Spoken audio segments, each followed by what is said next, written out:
Hello and welcome students, Gyanjyoti coaching সেন্টারের পক্ষ থেকে তোমাদের সকলকে আরও একবার স্বাগত।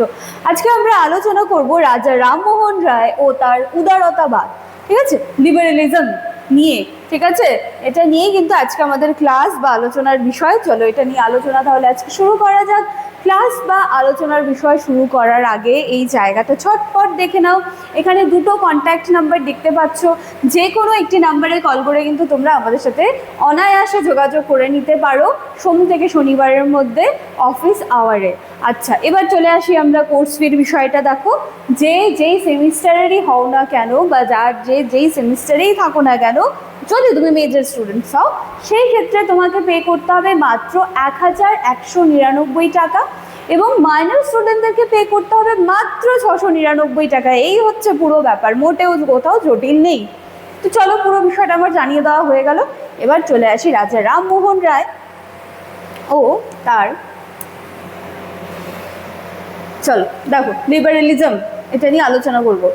দেখো, 19 শতকের ভারতীয় নবজাগরণের সূচনা লগ্নে যে ব্যক্তিত্ব সর্বপ্রথম আধুনিক চিন্তা ভাবনার বীজ বপন করে দিয়েছিলেন তিনি কিন্তু রাজা রামমোহন রায়।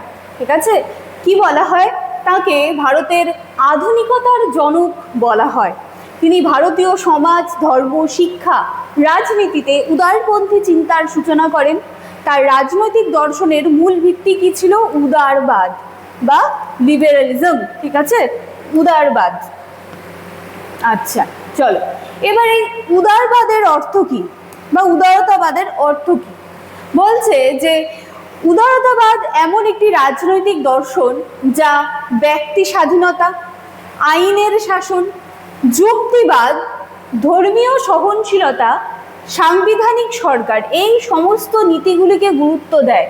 ঠিক আছে, লিবারেলিজমে এই জায়গাগুলো কিন্তু প্রত্যেকটা কিন্তু কি বলবো যে একটা গুরুত্বপূর্ণ ভূমিকা রাখে। যেখানে ব্যক্তির স্বাধীনতা রয়েছে, যেখানে আইনের শাসন রয়েছে, যেখানে ধর্মের প্রতি সহনশীলতার কথা বলা হয়েছে, যুক্তিবাদ রয়েছে, সাংবিধানিক সরকার রয়েছে। তো এই নীতিগুলোকে কিন্তু লিবারেলিজম গুরুত্ব দেয়। রামমোহন রায় ভারতীয় সমাজে এই যে উদার নীতিগুলি, এইগুলোই কিন্তু তিনি চেয়েছিলেন যে চলো ভারতীয় সমাজের পরিবর্তন আনতে হবে, সংস্কারের প্রয়োজন রয়েছে, তাহলে এইগুলো কিন্তু আমি ভারতীয় সমাজে এগুলো অ্যাপ্লাই করব। ঠিক আছে, আচ্ছা এবার রামমোহনের লিবারেলিজমের মূল কিছু বৈশিষ্ট্য আমরা দেখে দিচ্ছি। রাজা রামমোহন রায়, দেখো সবার প্রথমে কি রয়েছে? ব্যক্তি স্বাধীনতার প্রতি সমর্থন। তিনি বিশ্বাস করতেন মানুষ জন্মগতভাবেই স্বাধীন। রাষ্ট্রের কাজ হবে কি মানুষকে কিন্তু কোনো কিছুতে বাউন্ড করে রাখা না, তাকে স্বাধীন করে রাখা। তিনি সংবাদপত্রের স্বাধীনতা এবং মত প্রকাশের স্বাধীনতার পক্ষে জোরালো মত দেন। আচ্ছা, দ্বিতীয়ত কি? Rule of law. তিনি চেয়েছিলেন ব্রিটিশ শাসন আইনের ভিত্তিতে পরিচালিত হোক।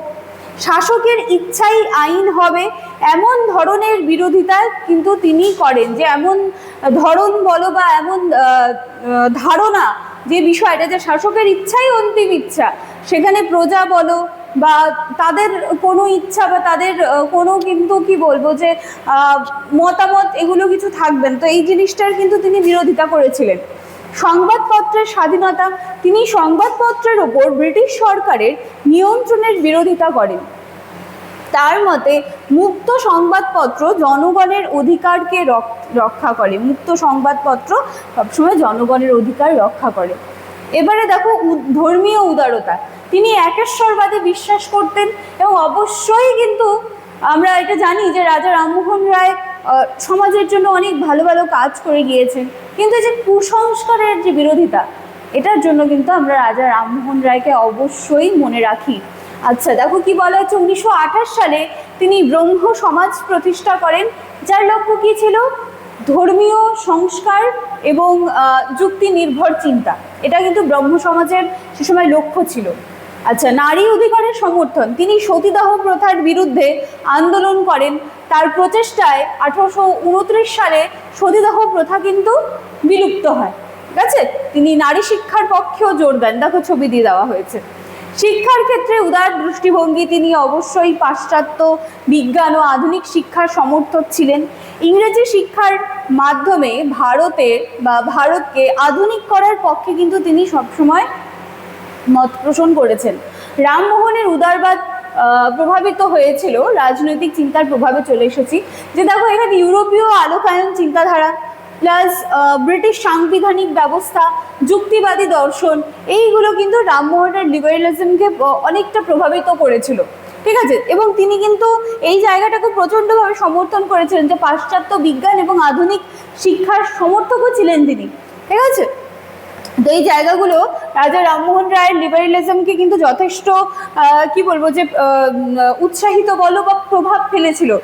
আচ্ছা, তো তবে তিনি অন্ধভাবে পাশ্চাত্য অনুসরণ করেননি, ভারতীয় ঐতিহ্যের সঙ্গে মিলিয়ে আধুনিক চিন্তার সমন্বয় ঘটান। আচ্ছা, যখন আমরা প্রাচ্য পাশ্চাত্যের দ্বন্দ্ব করেছিলাম সেখানে কিন্তু আমরা এমন কিছু ভারতীয়দেরও পেয়েছিলেন যারা কিন্তু পাশ্চাত্য শিক্ষার প্রতি মত পোষণ করেছিলেন।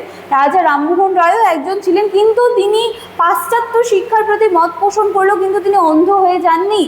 এর সাথে সাথে কিন্তু তিনি ভারতীয় ঐতিহ্যকে সাথে রেখে চলার কথাও বলেছিলেন, ঠিক আছে। তো অনেকেই মনে করেন যে ব্রিটিশ শাসনের প্রতি অতিরিক্ত সহানুভূতিশীল ছিলেন রাজা রামমোহন রায়। দেখো সমালোচনা কিন্তু সবখানে। তো তার উদারবাদ মূলত শিক্ষিত মধ্যবিত্ত শ্রেণীর মধ্যে একটা সীমাবদ্ধতা ছিল, এবং গ্রামীণ সমাজে তার প্রভাব তুলনামূলকভাবে কিন্তু কম ছিল। তো এই জায়গাগুলো নিয়ে কিন্তু রাজা রামমোহন রায়কে কি বলবো যে ক্রিটিসাইজ করা হয়েছিল। তো রাজা রামমোহন রায় ছিলেন ভারতীয় উদার রাজনৈতিক চিন্তার অগ্রদূত। তার চিন্তাধারা পরবর্তীকালে ভারতীয় জাতীয়তাবাদ ও গণতান্ত্রিক আন্দোলনের ভিত্তি তৈরি করে, এবং পরবর্তীকালে তিনি ভারতীয় সমাজকে অবশ্যই আধুনিকতার পথে কিন্তু নিয়ে গিয়েছিলেন। এবং ওনাকে বলাই হয় যে দেখো একদম প্রথম স্লাইডে আমরা পেয়েছি যে ওনাকে বলাই হয় যে ভারতের আধুনিকতার জনক তিনি, ঠিক আছে।